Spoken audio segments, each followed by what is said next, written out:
Welcome back to my kitchen. I'm Molly, and today I'm showing you how to make my super easy and wholesome meatloaf burgers. There's no ketchup, we make our own. Let's go make it.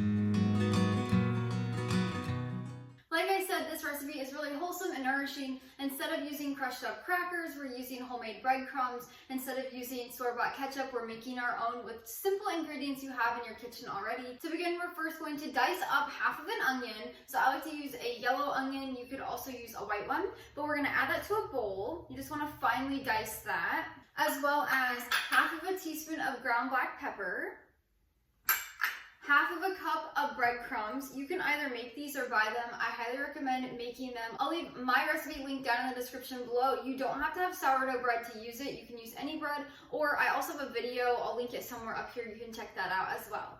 Next, we'll add in 1 tablespoon of raw honey. You could also use maple syrup if you want, or sugar, but raw honey is the best. As well as 1 egg, 1/4 of a cup of milk, and finally, 1/4 of a cup of tomato paste. So if you have one of these 6-ounce cans, it's about 3 ounces, so about half of it is 1/4 of a cup.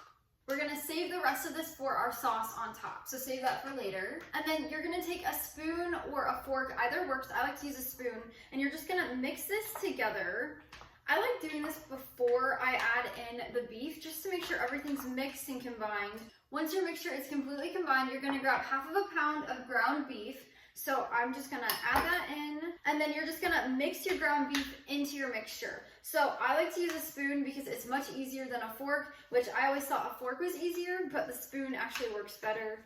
You're just gonna make sure it's really combined in there so you don't have thick chunks of burger that's not combined into your mixture. So just make sure it's really mixed up. I like to do this for at least 30 seconds.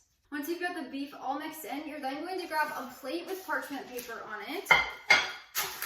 And then you can use your hands, or you can use a large cookie scoop. We're gonna divide our meatloaf mixture into 4 different patties. So you wanna make them about the same size. So I like to use a scoop also because it helps it be the same size and round. So like I'll do 1,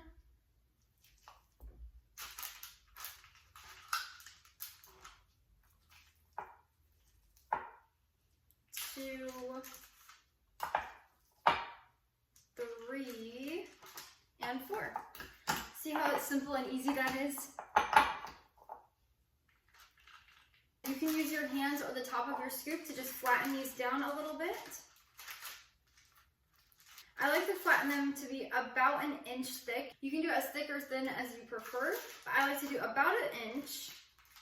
Our burgers are shaped and ready to be made. If you're trying to make this recipe ahead of time, you can stop the recipe now. You can cover them with saran wrap, or you can stick this in a container, or you can just place the burgers in the fridge on the plate. And these can be left for about 12 to 24 hours in the refrigerator until you need them. You can also freeze these patties and then just cook them from frozen. Now, we can cook these a few different ways. You can either cook them on the grill, you can cook them in the oven, which is my favorite, or you can cook them in a pan on the stovetop. If you want to cook these on the grill, you're going to heat it to about a medium-high heat. You'll cook them for about 4 minutes on one side and then 4 minutes on the other. If they are super thin, they're going to take a little bit less than that. If they're thick, they're going to be a little bit more than that. So just check the centers to make sure they're done to your liking. If you want to bake them in the oven on a sheet pan, line a sheet pan with parchment paper, stick them on there, and you can bake them at 400 degrees Fahrenheit for 22 to 25 minutes. If you like to cook them in your stovetop pan, you can add a little bit of avocado oil or butter, just a little bit so they don't stick.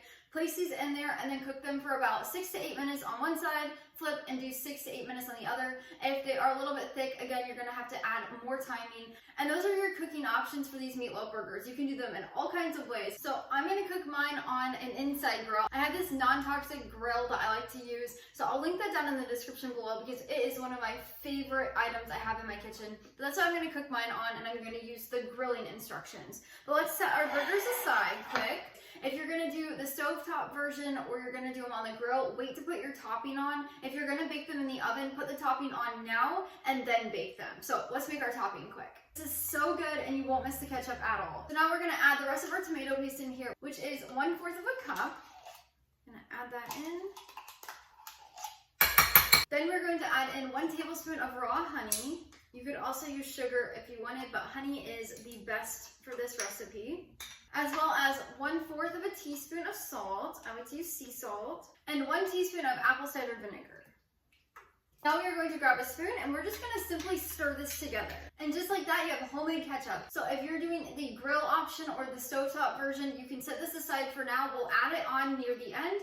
If you're doing the sheet pan option, go ahead and put this on top of your burgers. So you're just going to divide this between all 4, spread it on top, and then bake it. Now we just wait for our grill to preheat. Now that our grill is preheated, we're just going to open it up. And then I like to just use my hands and place them on the grill. So I like to just go 1 here.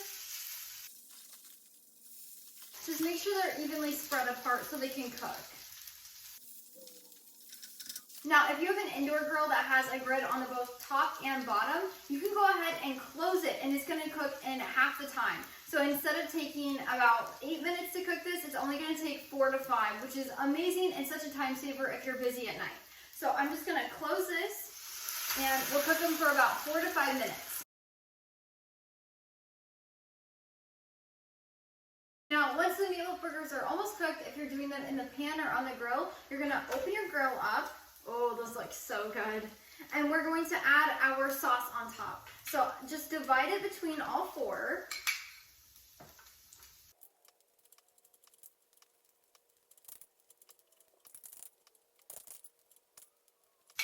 And then if you have a regular grill, you can go ahead and close it and let it cook for about a minute just to get that all cooked together. Or if you have one of these, I like to just slightly hover it over, just where it will stay. Or you can use your hand and just stay here for about a minute and let it get all warm. That's what I like to do. We're going to just let this cook for about a minute. When they're done cooking, just turn your grill off and put them on a serving plate. So make sure this is a clean one, not what we used earlier.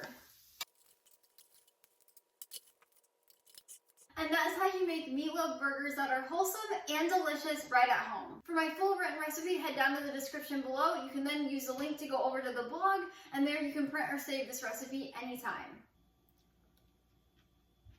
That is so good. Love it every single time. If you need a side for these delicious meatloaf burgers, make sure you check out my old-fashioned baked mac and cheese. It is so simple and so delicious. I'll link the recipe down below, as well as I'll see if I can get a card up here so you can check out the video. If you enjoyed this recipe video, make sure you hit that like button down there, and make sure you subscribe so you never miss one of the video uploads. Until next time, go bring life into your home through the kitchen.